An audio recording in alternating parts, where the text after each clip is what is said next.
Welcome to the BizBros podcast. My name is Kyle Nelson. I have my co-hosts here, Eli Libby and Clint Payne. And we are here for another awesome episode. Gentlemen, how is your morning going? Fantastic. Good. It's a great morning. It is. Beautiful weather. Mm-hmm. Yeah. Here in Central Oregon. This is a morning episode of the BizBros podcast. We're all sipping on a little coffee. And what do you got there, Clint? Greens. Ooh, nice. What's the brand? Good morning. Ghost. I didn't know Ghost made greens. Yeah, they're very good. They're better than anything I've had. Bold statements. That's cool. Yeah. Huh. Do you like because of the flavor or because of do you feel the quality of it? There's like the milligrams per green supplement. There's more for what you pay for. Is it gritty? A little bit. Yeah. I mean, all greens I think are pretty gritty. Yeah, Can't really avoid that. Otherwise, it's kind of processed. Yeah, otherwise, it's not greens, right? Exactly. Well, let's kick this thing off. All right. Let's rock and roll. So today's podcast episode is in regards to hiring a new employee and kind of the importance of setting the standards and building that foundation right off of the get-go. Everything from culture all the way up into just kind of the workmanship around the workplace. So Setting standards, baselines, perfect. stuff like that. Let's roll. So what do you guys think? What do you think? Well, we've recently brought on a couple new employees. What would you tell the listeners in terms of bringing on? I think we do a really good job. I think there's two things. Yep. I think we do a really good job in the initial interviews. Yeah, huge. Setting the standards. Yep. Our interview style at Results Imagery, it is very informal. We'd rather get to know the person and understand who they really are. And then learn about their skills. Because if you don't seem like they're a good fit or toxic to our culture, skills won't matter. So I think when we go and grab coffee with these individuals several times, I think we set the standards and kind of let them understand what our culture is like, our vision, and let them know that they're jumping on to a very big ship that is heading to the promised land. And they are just important as the captain. Yep. As captains. I love it. So anyways, I think right off the bat, really hitting it hard, letting them understand this is how we do things and this is our culture and this is the things that we live by on a daily basis. Yeah. Totally. And I think to build off of that too, I think that's a pretty evolved process and something that we've learned over time. Definitely something that we didn't pick up right off the bat. We knew the kind of culture that we wanted to have. But that hiring process and learning culture before skill, like you said, not necessarily culture before skill, but getting them acclimated and feeling the person out, see if they're going to fit as the puzzle piece within the company. That was super important, and that's been learned though. It's definitely not something we picked up right off the bat. It's like getting to know somebody personally, but obviously there is a little bit of separation between a friend versus hey, we're looking to hire you, and that kind of a conversation. Yeah. But I do think that a lot of people, I was getting coffee with actually one of our new employees, our project manager, and he and I were at a Central Oregon Bend coffee shop called Thump. And I remember there was a lady and then this other person sitting behind us when we were sitting down talking, and they were doing similar to what we do when we're hiring somebody. And it was a very informal conversation, and she was talking, I was overhearing the conversation. They were very loud. And the questions that I think they were asking, I think that are similar to what you would do, if you were going to network with somebody who you maybe met on LinkedIn, but you're just getting to know somebody and having a conversation versus hey, here's an email questionnaire. It's hard to hear your voice, see your face, see your expressions. You can't do that through an application. No, I think it makes a really good point. And I think when you set the bar that early in the relationship with someone you're employing, it turns their position and their vision at working for a company where it's something that they see long term, and they see something that's they're excited to work somewhere rather than just getting a job night shift at CVS. there's no, I would imagine there's no like vision, like it's a job, or if you're setting the standards early, no offense, people have jobs at CVS. Yeah. I'm just totally. Just an example, like where you set it early, it's like that energy like has a long-term effect. Totally. I think of somewhere like a lot of the tech companies, like Yeah. like you see these documentaries, or you see these like people talk about their experiences or movies that are based on it, and it's like a Google, like the second you walk in, or like when we've toured places like that, it's like you feel the energy, and it sets the standard right there. Like this is an energetic zone. We get shit done, but you know, it's all about like enjoying your workplace and enjoying where you're at. And then, employee morale just shoots up. Totally. I totally agree. I think setting the tone is like a big one. Because really at the end of the day, like, I mean, I think I might have said this before, but you spend 8 hours a day at work, at least. You're with typically the people who you work with more than you are your loved ones during the week, because you're sleeping another 6 to 8 hours. Right.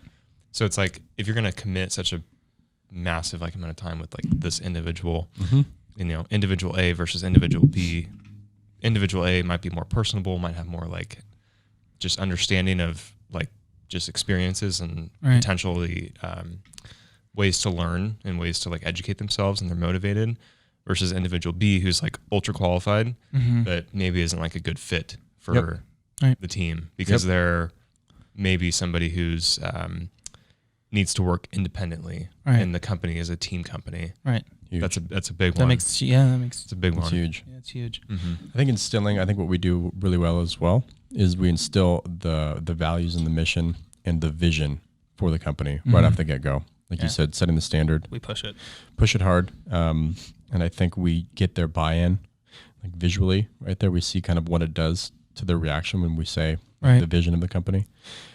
That is their buy-in. Essentially, like, man, this is cool. It's not just like you said, like you clock in, clock out type of job. Like there is a future to it. I think that's a huge tip for listeners, is to really like instill the vision early on, prior to even actually giving them that offer letter.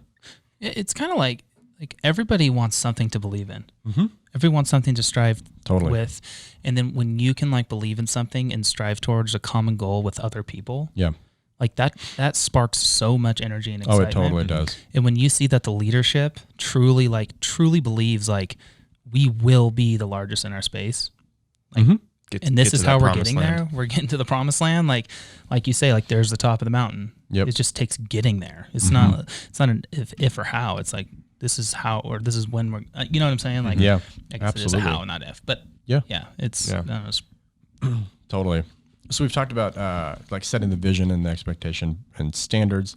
This is we're still kind of pre-hire. Let's talk about actually hiring and like let's just talk about like a first day for an employee and how their first day is. Obviously, there's a lot of training, but how does the culture wrap around an individual that starts for their first day? I think anybody first day of work is you're nervous, fearful, vulnerable, trying to figure things out. And I think a good leader will realize that, recognize it, and make them feel it's okay to be that way. Totally. And, show that I'm trying to go with this. I see what you're saying. Yeah. You know what I mean? It's like you're basically you help them through it. Yep. But you instantly you can't like. The problem with some leaders is they play this like holier than you thing. They come in, they're like, "Oh, hey, nice to meet you. Thanks for being here. You're gonna go talk to so and so, and this is what we're gonna do. Here's paper, blah blah." But like, if you just walk them through the day and help them and like hold their hand and do spoonful feed them and like really make sure like they're comfortable here, and then they know that they found the right fit. Like it's the company's opportunity to have that individual. If you flip it, that's gonna show immense amount of respect. And they're going to learn that this is a company is worth fighting for and like working towards a common goal. And sometimes if you kind of like make everyone else a little bit more vulnerable too, like you kind of like put other people on spot to show like, hey, everybody's here. Like everybody's just human. We just all work together collectively, and we try as hard as we can every single day to succeed and, to complete the tasks on hand. I love it. I love that. I think it's a great point. I also think that kind of cradling them in, letting them into your family or your home here at the office place. I think that is done at every level of every employee. so that when they come in, it's actually not just the leadership team that should be giving them that kind of feeling. It's actually everybody. It's everybody. And the leadership team leads that, and it's kind of this follow the leader thing we've talked about. But then as the culture that you built, it automatically is wrapped in with all the other employees. Mm-hmm. It's kind of like, I think what we're very, our personal, like how we do things is we don't we're not here to like we work very hard here, but if you put it in the perspective, like every single day is like, you just want to enjoy your day. You just want to like be in a place where it's like work doesn't seem stressful or hard, or like you're always anxious and you're always trying to like hit deadlines and do things. But if you put it in a perspective, like we're all here, we're all doing a day-to-day life. Yeah. If you put it in, let's enjoy our day every single day, and while we're enjoying it, these are things we need to get done. Rather than a lot of very high-stress jobs out there, typically corporate America, it's totally flipped. Meet this quota, meet this, You're just you're just a number when it comes to it. We can get rid of you. Like if you really cradle everybody and like make sure they understand, join the team, join the day. Let's have some fun along the way. Let's get some stuff done and really build this thing. Mindset. It's all mindset and that's why we all came together to build something together. Because we knew we all had the same mindset of let's enjoy our life while we're doing it. Let's do something really fun. I don't know. It's the difference between a powerful company, I think, versus like a company that I would say that a company that isn't as efficient with their like people that they have as a team, and like they don't give them like the right tools and like the right resources like on that like first day or on that 30th day, and they don't bring them in for like collaboration and teamwork and things that are going to make that individual more like powerful as a person when they come into work. That's like compounding effect of like one person who's super geared up for whatever it is, one salesperson who's totally has freedom, they get what they're doing or whatever it might be, versus somebody who's maybe just a sales assistant, but maybe has like the potential to be a sales director, like in a company. But when they're not given like the tools and the resources, and I think you see more of that like in a startup world, like startup environment, because you're trying to be super, super lean with your team, but you're also trying to make that person like win. Yeah. And that's what makes like a powerful company. 100%. That's huge. I love it. So, so talking a little bit about expectations too, in setting, levels of respect versus going too far into, I don't know, not a friend zone, but as a leader, you want to have that level of respect, and instill that right off the get-go. What are some ways that we've kind of done that, and what are some ways that we think are kind of the most powerful, most influential ways to do that, if that makes sense? What are your guys' thoughts on that? I think that I think it's one part pre-hiring. It's one part, but kind of back to like, let's call it the coffee introduction and the coffee get to know. Yeah. I think it's setting the standard with either who they've talked to along the way to get hired and how that's been like portrayed back to their role as a team member, but also as like an individual. Yeah. That's probably more pre-hire. Totally. I think like first day and like once they're here, I think it's more about bringing them in and like talking to them and collaborating with them and helping them, trying to make them better, but also letting them know, hey, here's what we need to do. Here's the things that we have to accomplish. Here's why. Here's what your role is. Being super, super clear. I mean, you're pretty big on that. Being very clear with a person's like expectations, their job description, even though it's not formally like, hey, here's the 15 things you're responsible for. What's their ownership in the job? What are you doing? Like that's making them very, very aware that here's the things that we want you to do. And if you see fit for something that's outside of this kind of agenda, bring it to me. Let's talk about it. Let's figure it out. Totally. That's kind of my thought on it. I think that's huge. I think we tell like,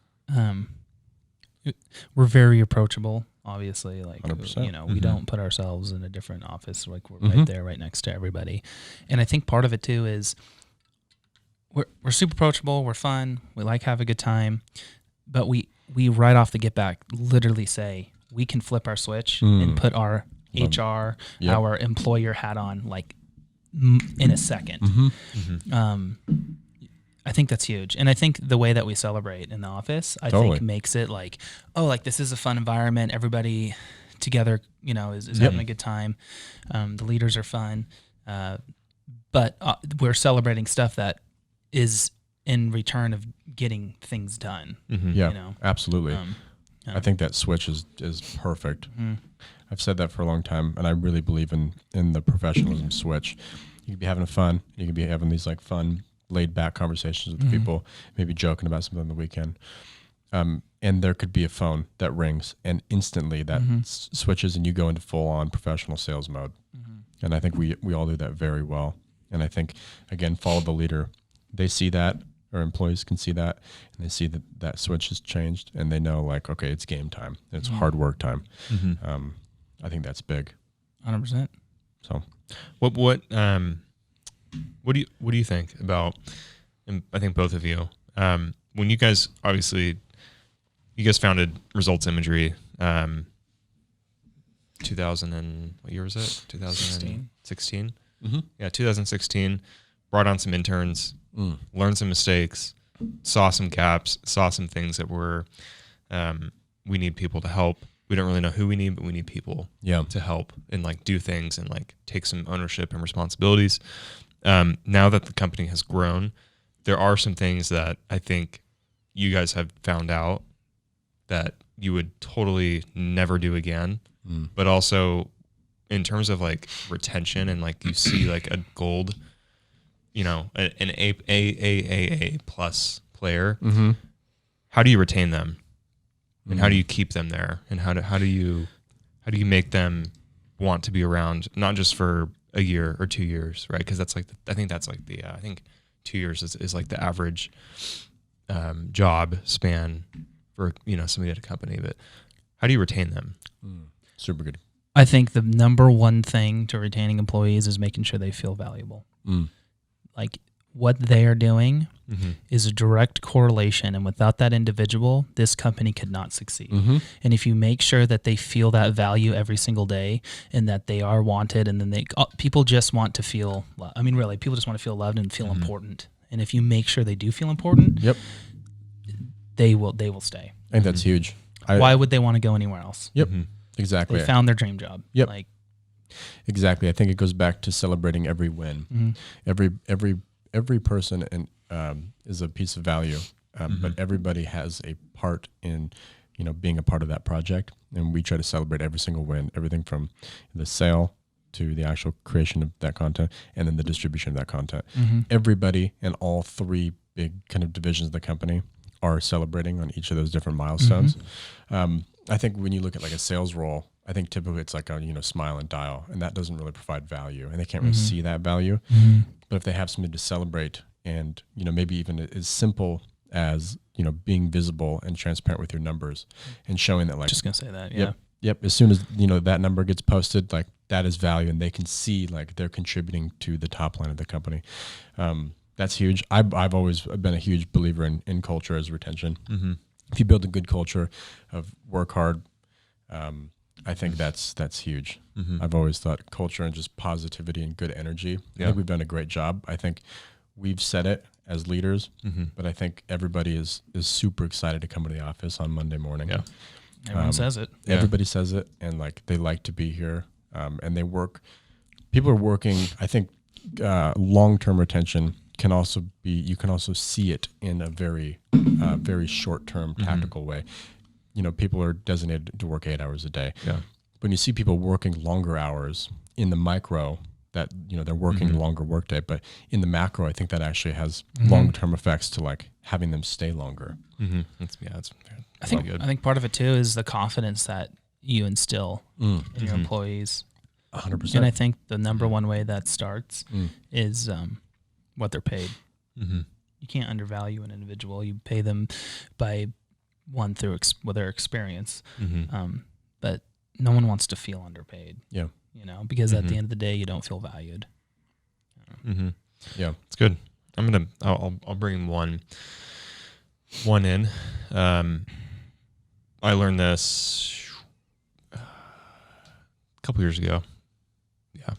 And I actually thought it was really weird when I was like first a part of it, but back in my, like I kind of call it the time where I learned a lot of things to do and not to do. But, retention, I think at a previous company, Haney Business Ventures, they had this big thing about bringing like your families into the environment, like whether it was kids or like your significant other or your boyfriend or girlfriend, or even sometimes like your pet. And obviously like there's boundaries to that. Yeah. But they would throw not necessarily a party, but they would throw gatherings where, hey, it's a Friday afternoon or it's a holiday weekend. We want everybody to come down. We're having dinner. Show up when you want to. And so it's more of like a gathering, like an open house. That's cool. But it wasn't about celebrating anything. It was just, hey, Let's get together. let's get together. Because we're a family during the day. Bring everybody's like significant other, because that way, like, I think the CVS night person, you're not bringing in your Totally. your No. your fiance to come hang out in the break room. Like you're just not. Yeah. But in a smaller, more like culture driven company, I think that's one thing that they did to like make sure that everybody always felt welcome to like come into the environment and hang out, stop by at any time. Obviously don't go and talk to your loved one for 3 hours outside. Yeah, exactly. But they're always welcome. They're always, yeah. So I think it's pretty big. That's a great point. Yeah. I But like that. I always thought it was kind of weird, but I'm like, this is kind of cool. Like, this is really cool that they do that. Plus, it kind of brings your significant other's perspective of like your environment and like where you're working, and allows them to help support you when you go back home. And I think that that's huge as well. That's huge. Too. That's a great point. Yeah. Wow. That was deep. I like that a lot. That was awesome. Seriously. I didn't know that he did that. Yeah. It was really cool. Yeah, it was. It was actually really. It wasn't like a bad thing when I first thought of it, but I was like, okay, this is cool. Yeah. And they would obviously, it was a massive company, and they would throw some pretty fat parties. How many employees did they have at the time in the office you were in? I think total like close to 100. What? Yeah. Well, there was like multiple companies in one building. Oh my gosh. So there was like a real estate company, a concrete company, a surveillance company. Were they all on the same floor, or was it divided? Some were remote, and then some were in house. But like total like all together. total When people employees. would come, it was like it was a people would big come. party. Like it was a party. That's crazy. Wow. That's crazy. They would get kegs and dinner and That's cool. ping pong tables, and I mean Wow. it was a cool environment. And when I first was like there, I'm like, I have no idea who any of these people are, but it is kind of cool. Like when a Great way to meet people. Yeah, it's like a great way to meet people. It's really cool. You might develop a friend along the way who's like maybe, just perspective, your coworker's wife who you have never met, Right. or your coworker's son who maybe you have a daughter. So it's like obviously in a big, slightly bigger company, it makes more sense, but Right. you can still cool. do it. You can still do it at smaller scale. Yeah. Yeah. I could see a big company like bring your pet to work day, and it's like the zoo. Sally brings her parrot. You got Jimmy bringing his hamster. You got all this. Yeah. It's like a Yeah, zoo we got their inside. horse hooked up in the front. What is happening here? That's funny. Mr. Ed sticking his head out the window, grabbing someone's apple while they're eating lunch. It's like Noah's Ark. Oh, that's good. Yeah. Well, I feel like we did. I think that felt really good. I really liked talking a little bit about retention and culture. I think that's for listeners. I think that's a huge thing that it's kind of hard to tackle because it is such a macro topic, but there are micro like little tactics that happen within there to build that client or that the culture and employee retention. Yeah. Love it. Thank you so much for joining us on the BizBros podcast. If you haven't yet, please subscribe to our YouTube channel and check us out on Instagram at biz.bros, and check out our new website, bizbros.io. So until next time. See you guys Later.